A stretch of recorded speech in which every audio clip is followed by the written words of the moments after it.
اعوذ باللہ من الشیطان الرجیم بسم اللہ الرحمن الرحیم۔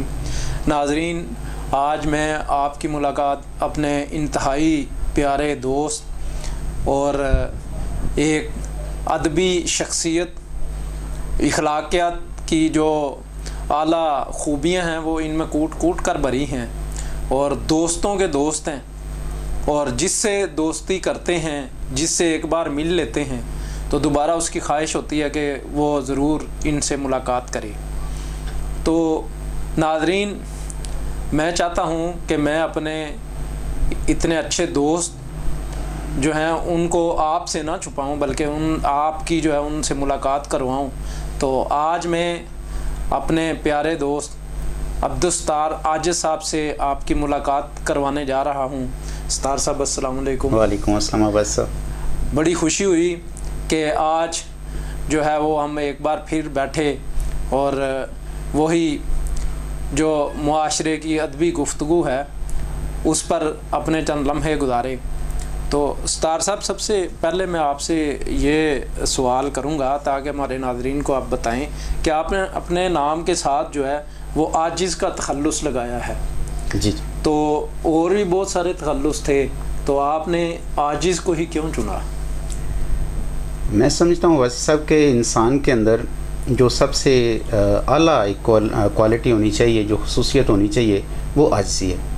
عاجزی سے انسان جو ہے وہ مکمل ہوتا ہے۔ عاجزی ہی انسانیت کی ایک اعلیٰ معراج ہے، اور عاجزی جو ہے وہ اللہ تعالیٰ کو بہت پسند ہے۔ تو عاجزی ہر انسان کے اندر یہ صفت ہونی چاہیے تاکہ وہ لوگوں کے کام آ سکے، لوگوں کے دکھ درد بانٹ سکے، اور میں نے اسی لیے جو ہے وہ اپنے لیے یہ ایک لفظ جو ہے استعمال کیا، پسند کیا۔ ویسے بھی اللہ کو جو ہے وہ دو الفاظ بڑے عزیز ہیں، اور ایک کو اس نے اپنے لیے رکھا ہے اور ایک کو اپنی مخلوق کے لیے رکھا ہے، اور اس میں پہلا جو ہے وہ تکبر ہے، خود کو معتبر رکھنا، وہ اللہ نے اپنے لیے رکھا ہے، اور عاجزی جو ہے وہ اپنے بندے کی عاجزی کو پسند کرتا ہے، جو اس کو جو ہے وحدہ لا شریک مانتا ہے، جو یہ جتنی یہ کائنات ہے اس میں آپ یہ دیکھیں کہ ایک پتھر کے اندر جو کیڑا ہے وہ بھی اسی رب کا محتاج ہے۔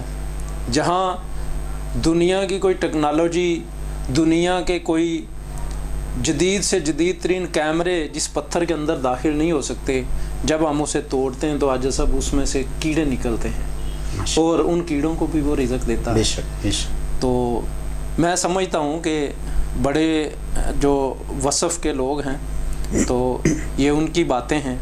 تو آپ نے جو اپنے ساتھ تخلص لگایا تو اس کے پیچھے بھی یہی فلسفہ ہے، اور جب ہم آپ سے گفتگو کرتے ہیں تب بھی یہ باتیں جھلکتی ہیں۔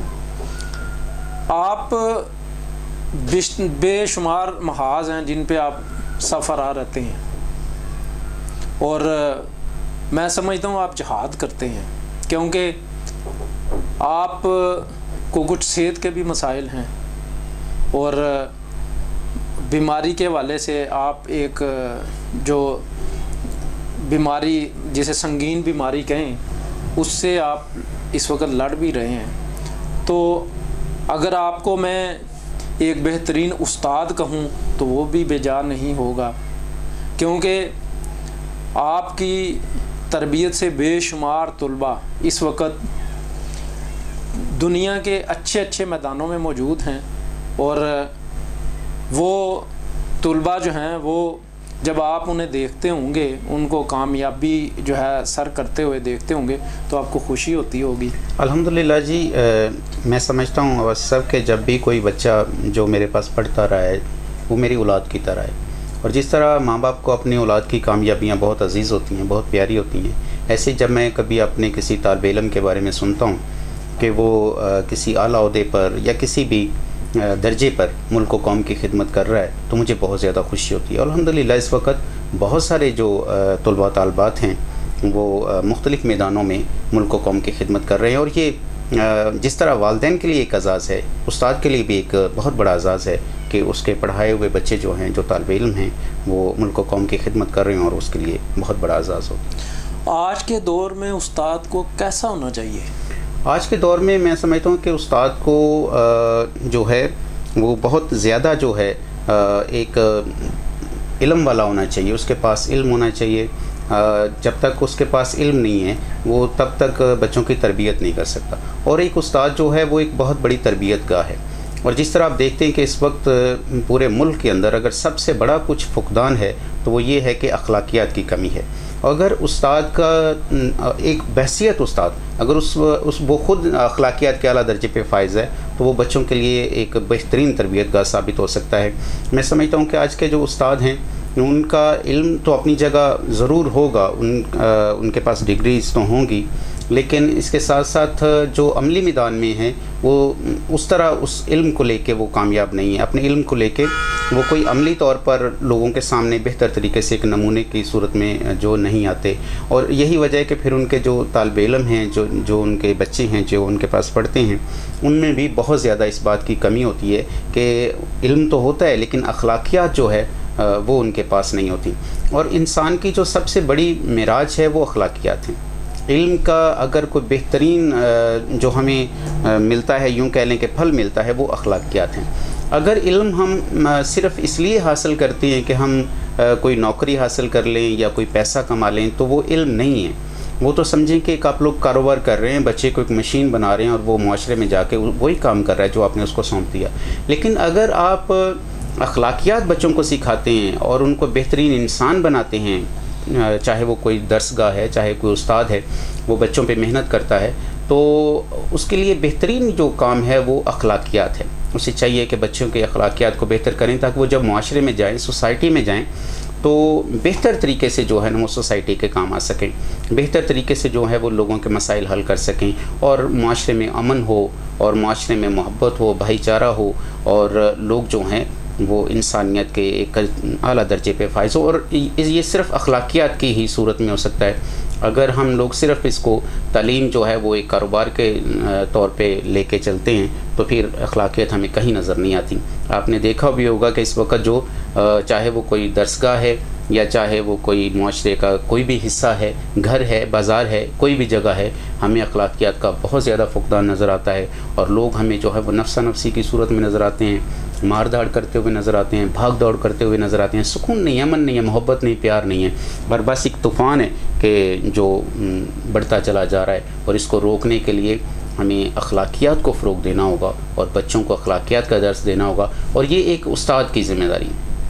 استاد کے ساتھ ساتھ والدین کی ذمہ داری ہے، والدین کے ساتھ ساتھ علماء دین کی ذمہ داری ہے. اور میں سمجھتا ہوں یہ تینوں جو جگہیں ہیں، چاہے وہ گھر ہے، والدین ہیں، چاہے مدرسہ ہے، استاد ہے، یا چاہے آپ لگا لیں کہ ایک دینی درس گاہ ہے، علماء دین ہے، ہر جگہ پہ ہمیں تربیت نظر نہیں آ رہی، اور جس کی وجہ سے معاشرے میں بہت زیادہ بگاڑ ہے. اور اگر ہم چاہتے ہیں کہ ہمارا ملک بہتر ہو جائے، ہماری قوم بہتر ہو جائے، ہمارا معاشرہ بہتر ہو جائے، ہمارے لوگ بہتر ہو جائیں، تو سب سے پہلے ہمیں اخلاقیات پہ جو ہے وہ بات کرنی ہوگی. اپنے سلیبس میں جو ہے وہ اخلاقیات کو داخل کرنا ہوگا تاکہ بچوں کی بہتر تربیت ہو سکے اور وہ ملک و قوم کی خدمت کر سکیں. اور یہ ایک استاد کی بہت بڑی ذمہ داری ہے، جس کے ساتھ ساتھ والدین کے اور علماء دین کی بھی ذمہ داری ہے، لیکن استاد کی بہت بڑی ذمہ داری ہے.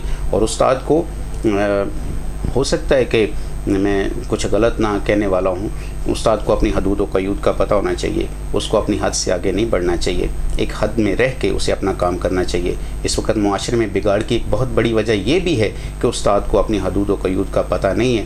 وہ بس میں یہی کہنا چاہوں گا کہ استاد کو جو ہے وہ اپنے دائرۂ اختیار میں رہنا چاہیے. اور بہت سارے ہمیں ایسے واقعات نظر آتے ہیں کہ جہاں پہ ہمیں پھر یہ نظر آتا ہے کہ ایک استاد ہونے کے ساتھ ساتھ معاشرے میں بگاڑ کا ذمہ دار بھی ایک استاد ہی نظر آتا ہے. اور ہمیں ہر ایک کو یہ کوشش کرنی چاہیے کہ استاد جو ہے صرف استاد پڑھانے کا نام نہیں ہے، استاد ایک درسگاہ ہے، استاد ایک رہبر ہے، رہنما ہے. اور استاد کو اپنی یہ تمام جو چیزیں ہیں ان کو دیکھنا چاہیے اور معاشرے کو، سوسائٹی کو، طالب علم کو آگے لے کے چلنا چاہیے اور اخلاقیات کے ساتھ ساتھ ان کی تربیت کرنی چاہیے. آپ نے دیکھا ہوگا کہ کووڈ-19 کے بعد جو ہے دنیا بدل گئی ہے. ہمارے گھروں کا جو نظام ہے اس میں بہت ساری چیزیں جو ہیں وہ تبدیل ہو گئی ہیں. ہمارا جو سوشل سسٹم ہے اس میں بہت ساری چیزیں تبدیل ہو گئی ہیں. اس کے ساتھ ساتھ ہمارے بچے جو ہیں انہیں آن لائن اسٹڈی سسٹم کی جانب جو ہے وہ ہم دیکھتے ہیں کہ وہ جا رہے ہیں. تو آپ کیا سمجھتے ہیں کہ یہ جو آن لائن اسٹڈی سسٹم ہے, کسی بیریئر کے بغیر ہم بچوں کو اس آن لائن اسٹڈی سسٹم میں ایڈجسٹ کر دیں, تو اب ہم بڑے ہیں, ہم جب انٹرنیٹ کو کھولتے ہیں تو بہت ساری ایسی چیزیں بھی اس میں نظر آتی ہیں جو اخلاقیات سے جو ہے بالکل دور ہیں, جن کا ہمارے اس با اخلاق معاشرہ جو ہے, اسلامی معاشرہ جو ہے, اس معاشرے کے ساتھ جن کا دور دور تک تعلق ہی نہیں ہے. تو یہ جو بیریئرس ہیں جو ہمیں اپنے بچوں کے لیے رکھنے چاہیے, کیا ہم آن لائن اسٹڈی سسٹم کے ساتھ جو ہے اپنے بچوں کو ان بیریئرس, یہ جو بیریئرس ہم سمجھتے ہیں یہ ہونے چاہیے, کیا ہمارا معاشرہ اس بات کا متقاضی ہے کہ اس آن لائن سسٹم کے اندر ہمارے بچے جو ہیں وہ آن لائن اسٹڈی سسٹم میں چلے جائیں اور ان کے اوپر کوئی چیک نہ ہو؟ کیا اس سے بچے علم حاصل کریں گے یا ان میں کچھ ایررز, کچھ خرابیاں بھی آئیں گی, اور ان کو کیسے ہم دور کر سکتے ہیں؟ بھائی صاحب میں سمجھتا ہوں بڑا اچھا سوال ہے آپ کا. پہلی بات تو یہ ہے کہ ہمیں آن لائن سسٹم سے کچھ اتنا زیادہ فائدہ ہونے والا نہیں ہے. ہاں یہ ٹھیک ہے کہ کووڈ-19 کی وجہ سے ہمیں آن لائن سسٹم کی طرف جانا پڑا, اور یہ ہماری مجبوری بھی تھی کیونکہ ادارے بند تھے, تعلیمی ادارے, تو ہمیں یہ سسٹم لے کے آنا پڑا. حالانکہ جو ایک کلاس روم کے اندر بیٹھ کے بچہ سیکھتا ہے, جو براہ راست استاد سے بات کر کے بچہ سیکھتا ہے, اور جو استاد براہ راست بچے پہ اپنی فوکس کر کے جو اس کو بتا سکتا ہے, وہ ہم اس طرح گھر میں بیٹھ کے آن لائن جو ہے وہ نہیں کر سکتے. پہلی بات تو یہ ہے کہ آن لائن سسٹم جو ہے وہ میں سمجھتا ہوں کہ نعم البدل نہیں ہو سکتا ایک مدرسے کا, ایک اسکول کالج کا. بہرحال ایک مجبوری کے تحت ہمیں اس کو لینا پڑا اور چلنا پڑا اس کے ساتھ. دوسری بات جو آپ کر رہے ہیں کہ بیریئرز کی اور دوسرے اس سسٹم سے جو نقصانات بھی ہو سکتے ہیں, تو وہ یہ ہے کہ والدین کو چاہیے کہ بچوں کے ساتھ بیٹھیں. جب بھی بچے آن لائن ایجوکیشن لے رہے ہوں, پڑھ رہے ہوں, تو بچوں کے پاس بیٹھیں, ان کے ساتھ بیٹھیں, اپنی نگرانی میں ان کو جو ہے وہ پڑھنے کا موقع دیں. آن لائن جو پڑھنا چاہتے ہیں, وہ چاہے وہ موبائل پہ ہیں, چاہے وہ کمپیوٹر پہ, جیسا جو بھی, چاہے وہ لیپ ٹاپ پہ, جو بھی ان کے پاس ہے جہاں وہ تعلیم حاصل کر رہے ہیں, تو والدین اپنی نگرانی میں بچوں کو جو ہے وہ آن لائن جب وہ پڑھ رہے ہیں تو ان کے پاس بیٹھیں.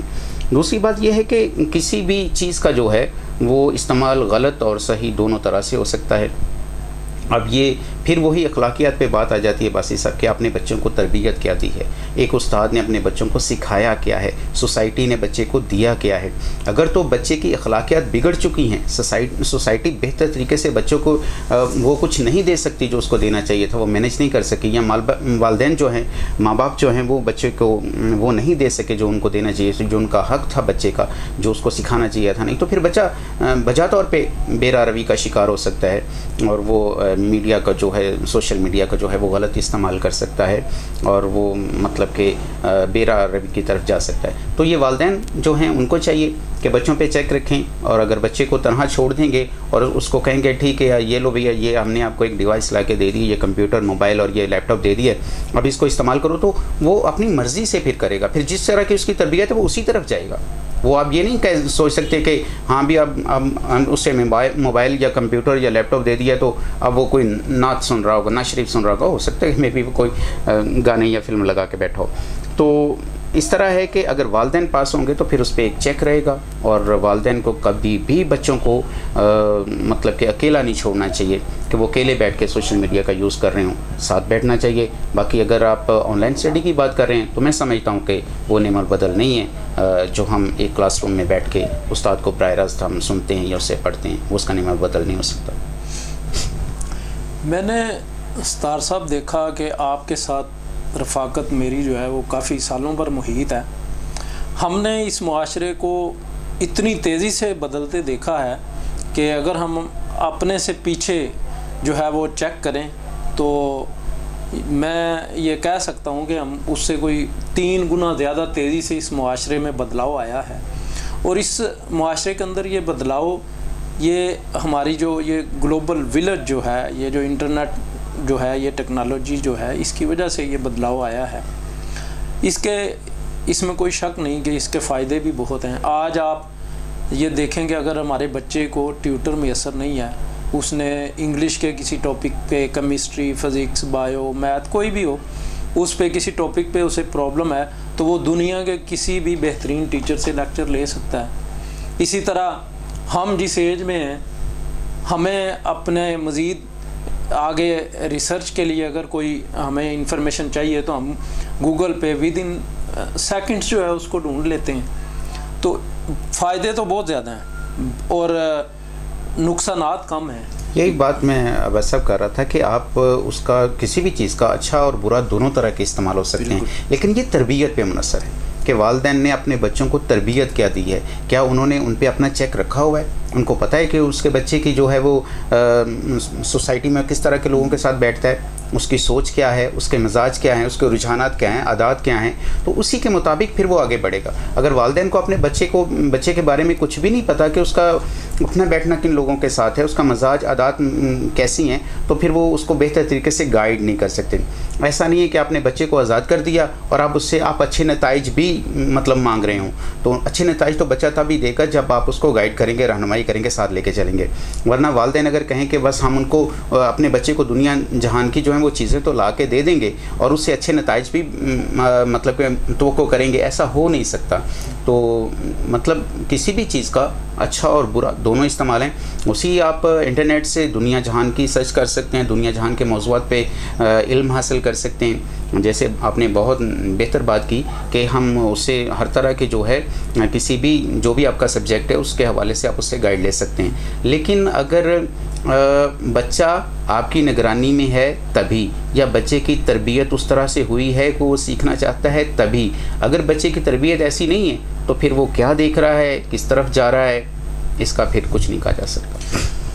میں نے آپ کو ایک اور پہلو میں بھی دیکھا کہ آپ شعبہ صحافت سے بھی اتنے ہی گہرے منسلک ہیں جس طرح آپ شعبہ ادب سے ہیں, جس طرح آپ شعبہ تعلیم سے ہیں. تو یہ تین ایسے معاشرے کے بہترین شعبے ہیں, ان سے آپ کی اتنی گہری وابستگی اور ان سے انصاف کرنا, یہ آپ اتنا کیسے کر لیتے ہیں؟ ویسے میں 1996 سے شعبہ صحافت سے وابستہ ہوں. سب سے پہلے میں نے اخبار لاہور سے اسٹارٹ لیا تھا, طاہر پرویز بٹ صاحب کا اخبار تھا. تو پھر چلتے چلتے میں نے اپنا ایک ویکلی اخبار شروع کیا فتح حق کے نام سے 2011 میں. لیکن میں سمجھتا ہوں کہ صحافت کے اندر اب وہ معیار نہیں ہے جو کبھی تھا. پہلے لوگ اپنے بچوں کو اردو سکھانے کے لیے, اردو کا تلفظ درست کرنے کے لیے کہتے تھے اخبار پڑھا کرو. لیکن آج اگر ہم اخبار پڑھتے ہیں تو ہمارا تلفظ جو ہے وہ درست نہیں ہوتا بلکہ بگڑتا ہے. اخبار آپ نے دیکھا ہوگا کہ کیسی کیسی وہ عجیب و غریب سرخیاں لگتی ہیں, اور اخبار کو بیچنے کے لیے جو ہے وہ زر صحافت کا سہارا لیا جاتا ہے. میں سمجھتا ہوں کہ میں نے جرنلزم کو اختیار ضرور کیا, لیکن میں نے اس میں انصاف نہیں دیکھا. یہاں پہ میں نے دیکھا کہ صرف ایک کارڈ جو ہے اس کو بیچنے کے لیے لوگوں سے پیسے لیے جاتے ہیں, اپنے اخبار کا کارڈ بیچنے کے لیے, اور بیچ دیا جاتا ہے اخبار کا کارڈ. لیکن یہ نہیں دیکھا جاتا کہ وہ جو کارڈ خرید لا ہے اس نے اس کا یوز کیا کرنا ہے, اس کا استعمال کیا کرنا ہے. کیا وہ اس سوسائٹی میں صرف اپنا ایک روب ڈالنے کے لیے یا مختلف اداروں سے بچنے کے لیے کارڈ حاصل کر رہا ہے, یا واقعی وہ اس نے جرنلزم کرنی ہے تو اس لیے وہ کارڈ حاصل کر رہا ہے. آپ دیکھیں کہ آپ کو ہر گلی محلے میں جو ہے کوئی نہ کوئی جرنلسٹ مل جائے گا. حالانکہ وہ جرنلسٹ نہیں ہوتے, وہ جعلی صحافی ہیں جو کہ اپنے آپ کو کہتے ہیں کہ ہم لوگ جرنلسٹ ہیں, وہ جرنلسٹ نہیں ہیں. بہت سے ایسے لوگ شامل ہیں کہ جن کے چھوٹے اخبارات ہیں. میں اخبار کو چھوٹا نہیں کہتا, اخبار کوئی چھوٹا بڑا نہیں ہوتا, لیکن یوں سمجھ لیں کہ شاید ان کا کام اتنا اچھا نہیں چلتا اور وہ پیسے کمانے کے لیے ایسے لوگوں کو اپنے کارڈ فروخت کر دیتے ہیں جن کو صحافت کی زیر زبر کا بھی پتہ نہیں ہوتا, اور وہ خود کو صحافی کہتے ہیں. اور معاشرے میں, سوسائٹی میں اس طرح کے آپ کو بہت زیادہ جرنلسٹ نظر آ جائیں گے اور جو کہ سوسائٹی کو نقصان پہنچاتے ہیں. میں سمجھتا ہوں کہ ایسے لوگوں کے اوپر پابندی ہونی چاہیے, گورنمنٹ کو ان کا احاطہ کرنا چاہیے, اور کوئی نہ کوئی قانون جو ہے وہ ضرور لے کے آنا چاہیے کہ جس سے صحت مند جو ہے وہ صحافت ہمیں نظر آئے, نہ کہ اس طرح کی بیمار صحافت کہ جس سے معاشرے میں بہتری آنے کے بجائے بگاڑ ہوتا ہے. دوسری بات ادب کے حوالے سے آپ نے کی ہے, تو ادب سے میرا تعلق ہے اور میں لکھتا ہوں, اور میری 2 کتابیں ہیں. ایک پنجابی کتاب ہے پریتاں کے نام سے, اور دوسری میری اردو کتاب ہے، اس میں افسانچے ہیں، کچھ افسانے بھی ہیں، اس کا نام صدائے زندگی ہے۔ پریتا میں نے 2011 میں لکھی، اور جو صدائے زندگی ہے وہ 2014 میں آئی تھی۔ تو ابھی بھی لکھنے کا تھوڑا بہت کام کرتا ہوں، ایک سفر نامے پہ کام کر رہا ہوں، ایک پنجابی پریتا یوٹیوب چینل ہے، اس پہ کام کرتا ہوں، مزارات کے حوالے سے ڈاکومنٹری تیار کرتے ہیں۔ تو بس اسی طرح چل رہا ہے بس۔ میں نے جو آپ کا پریتا جو یوٹیوب چینل ہے اس پہ آپ جو ویڈیوز اپلوڈ کرتے ہیں تو وہ ان شخصیات کی آپ ویڈیوز اپلوڈ کرتے ہیں کہ جنہوں نے برصغیر پاک و ہند میں اسلام پہ بہت زیادہ کام کیا، اور آپ کیا سمجھتے ہیں کہ تصوف کا جو وہ معیار تھا، جس طرح وہ تصوف پہ انہوں نے محنت کی، اور آج کیا اس سے زیادہ محنت کرنے کی ضرورت ہے؟ ویسے تصوف جو ہے اس کے جو بنیادی مطلب ہے وہ یہ ہے کہ انسان کے ظاہر اور باطن کو صاف کرنا۔ ظاہر اور باطن کا صاف ہونا آج کے دور میں تو مجھے ممکن نظر نہیں آتا، کیونکہ آج تو انسان جو ہے وہ تین جگہ پہ تقسیم ہے، سوچتا کچھ ہے، بولتا کچھ ہے، دل میں کچھ ہے۔ تصوف تو دور دور تک نہیں ہے۔ ہاں، تصوف کو ایک کاروبار کی شکل دے دی گئی ہے، اور خود کو صوفی کہہ کے لوگوں کو جو ہے وہ گمراہ کیا جاتا ہے۔ اور جو اگر پہلے ہوں گے، آج بھی اللہ کے لوگ ہوں گے، اللہ کے ولی ہوں گے جو کہ لوگوں کی رہنمائی کرتے ہوں گے، لیکن بہت کم ہے، خال نظر آئیں گے، کوئی آپ کو ڈھونڈنے سے ہی ملے گا، ورنہ جو آپ کو زیادہ تر لوگ ملیں گے وہ ایسے ہی کہ بس کہیں نہ کہیں کوئی نہ کوئی چھوٹا بڑا ایک کو تکیہ بنایا ہوا ہے، اور وہاں بیٹھ کے وہ لوگوں کو بس اپنا کاروبار انہوں نے چمکایا ہوا ہے۔ تصوف جو ہے بنیادی طور پہ تصوف کا بنیادی مطلب یہ ہے کہ لوگوں کو دین کی طرف لے کے آنا، لوگوں کو دین کی طرف لے کے آنا، اور لوگوں کے ظاہر اور باطن کی صفائی کرنا۔ اور یہ وہی آدمی کر سکتا ہے کہ جو خود بھی ظاہر اور باطن طور پر بہتر ہوگا، اور وہ دین کے احکامات پر عمل کرتا ہوگا، قرآن و سنت کے مطابق اس کی زندگی ہوگی۔ میں نے ایک دفعہ سنا تھا کہ ایک اللہ کے بندے سے سنا تھا کہ تصوف کی تعریف کیا ہے۔ انہوں نے یہ جواب دیا جب ان سے پوچھا گیا کہ تصوف کی کوئی تعریف کریں، تو انہوں نے کہا تصوف صوفی، ہم کسے کہیں کہ یہ صوفی ہے؟ ہم کہتے ہیں کہ یہ تصوف پہ چلنے والا آدمی ہے اور یہ صوفی ہے۔ صوفی کی تعریف کیا ہے؟ تصوف کیا ہے؟ انہوں نے کہا کہ ہر وہ شخص جو اللہ کے نبی کی ایک بھی سنت چھوڑتا ہے وہ صوفی نہیں ہو سکتا۔ جو اللہ کے نبی کی ایک بھی سنت چھوڑتا ہے وہ صوفی نہیں ہو سکتا۔ اور آپ دیکھ لیں آج کل کے جو کاروباری صوفی ہیں وہ جناب ہر طرح سے وہ سنت سے، اللہ تعالیٰ کے نبی کی پیروی سے بہت دور نظر آئیں گے آپ کو۔ ان کا اٹھنا بیٹھنا، چلنا پھرنا، کھانا پینا، کہیں بھی آپ کو سنت نظر نہیں آتی۔ تو خیر، آج کے دور میں تو ہمیں صوفی کوئی مل جائے، کوئی تصوف پہ عمل کرنے والا شخص مل جائے، بہت مشکل نظر آتا ہے۔ ہوں گے لیکن مشکل نظر آتا ہے۔ لیکن جو پہلے آپ بات کرتے ہیں، جیسے صوفیہ کرام ہے جن میں خواجہ غلام فرید ہیں، بابا بلے شاہ ہیں، شاہ حسین ہیں، وارث شاہ ہیں، انہوں نے بہت کام کیا۔ انہوں نے لوگوں کی رہنمائی کی، لوگوں کو سیدھا راستہ دکھایا، دین کی طرف لے کے آئے، اور ان کی محنت سے، ان کے کام سے بہت سے لوگوں نے اس بر صغیر میں اسلام جو ہے بنیادی طور پہ علماء کرام کی وجہ سے پھیلا ہے۔ صوفیہ نے اسلام پھیلایا ہے بر صغیر میں۔ بر صغیر میں باہر سے کوئی ایسا نہیں ہے کہ عرب سے کوئی لوگ آئے ہوں تو انہوں نے یہاں آ کے دین کے لیے کام کیا ہو، دین کے فروغ کے لیے کام کیا ہو۔ نہیں، مقامی طور پہ لوگ تھے، آئے ہیں باہر سے، افغانستان سے آئے ہیں، ایران سے بھی صوفیہ کرام آئے ہیں، ہجرت کر کے ادھر آ کے انہوں نے دین کے لیے کام کیا۔ لیکن بہت سے جو لوگ تھے وہ یہیں سے تھے، اور انہوں نے دین کے فروغ کے لیے، دین کی تبلیغ کے لیے، لوگوں کو اسلام کی طرف لانے کے لیے بہت زیادہ کام کیا۔ اگر آج میں سمجھتا ہوں کہ ہم جو پنجاب کے جو لوگ ہیں، جو پنجاب کے مقامی لوگ ہیں، سمجھتے ہیں کہ اگر آج ہم الحمدللہ مسلمان ہیں تو انہی صوفیہ کی وجہ سے ہیں، ان کی تبلیغ کی وجہ سے ہیں، اور ہمیں جو اسلام ملا ہے وہ صوفیہ کے راستے سے ملا ہے۔ اور وہ صوفیہ جو تھے ان کا ظاہر باطن بہت واضح تھا، اچھا تھا، خدا کے راستے پہ تھے، دین کے راستے پہ تھے، اور ان کا کوئی بھی عمل جو تھا وہ قرآن و سنت سے باہر نہیں تھا۔ اور آج تو میں نے پہلے آپ کو بتا دیا کہ بہت کم ایسے لوگ ہوں۔